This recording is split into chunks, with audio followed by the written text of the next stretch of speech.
Okay, have an odometer reading at 0.1 mile increments, doesn't read anything in between, unfortunately. Coming into the college, we have points A, B, and C. From point A to point B, we go from the 3/10 of a mile reading to the 6/10 of a mile reading. That's 3/10 of a mile. Then from B to C, we go from the 6/10 of a mile to the 9/10 of a mile, which is another 3/10 of a mile. But we aren't sure whether that's actually a distance greater than 3/10 or less than 3/10. Could be either. Same here.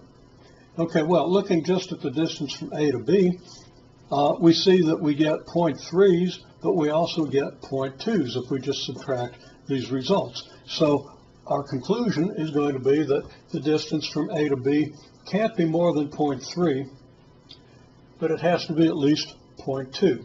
And we can conclude that by drawing a picture of the distance from A to B. The red X's indicate points at which the mile marker could change. So we would have 3 changes in between A and B. But also it's possible that there are only 2 changes between A and B. And that could happen if the first change happens somewhat later, so that the second change is later, and the third change happens just after we get to the point B, or at some point after we get to the point B. We can conclude then, from the fact that we have 3's and 2's here, that the distance from A to B is greater than 2 of those 1/10 of a mile markings, less than 3. We could also formally say the distance is less than the maximum number of changes that occur between these points, and the minimum number of changes is less than the distance, so that minimum 2, maximum 3 changes mean the distance is between 0.2 and 0.3, or between 2 and 3 if we're measuring in tenths. So if we look down the 11 data points that we have, now there are in fact 23 data points, but if we look at the first 11, we find that 6 times out of 11 we got 3 changes. 5 times out of 11 we got 2 changes. Now I say that's distance 3. That would be the apparent distance that you would get just by subtracting the 2 numbers. And this would be an apparent distance of 2. We know it's neither of those. We know it's in between the 2. So we get 3 changes, 2 changes, meaning the distance is between 2 and 3 1/10 mile intervals. So now how confident are we based on the 6 of 11? Well, 6 times out of 11 we got distance 3. That's a majority of times, although just barely. How confident are we that the distance from A to B is closer to 3 than 2? Because if the majority of the time we're getting 3's here, then we do tend to expect that the distance is closer to 3/10 than it is to 2/10 of a mile. So how confident are we? Well, let's think about this. If the distance was actually 2.5, then getting a 3 or 2 would be equivalent to flipping a coin. In other words, the odometer in the trip coming up to the college sets itself anywhere at all between 2 1/10 of a mile changes. Okay?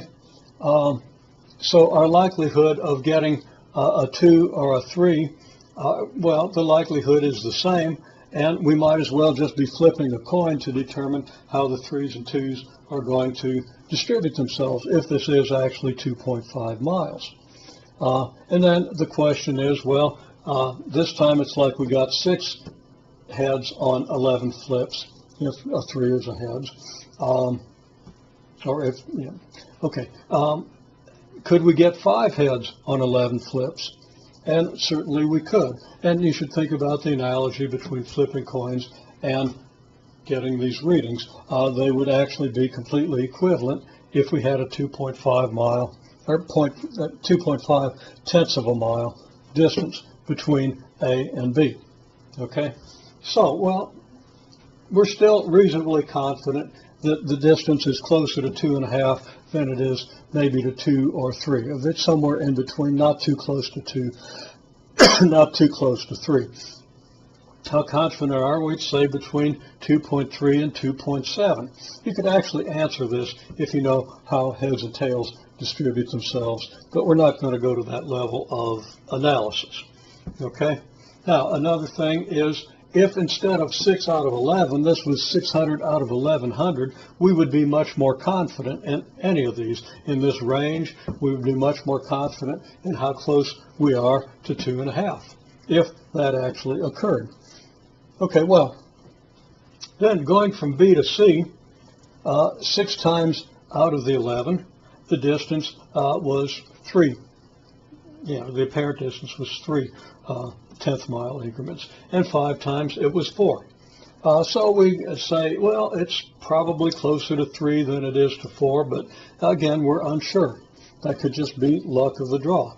Now, of course, if we take into account the distance from here to here, we can draw conclusions, but for right now, based just on what we got from A to B and what we've got from B to C, and the results that we got, these statistical results, the 6 out of 11 here, the 6 out of 11 here, what is the maximum and what is the minimum possible distance from A to C?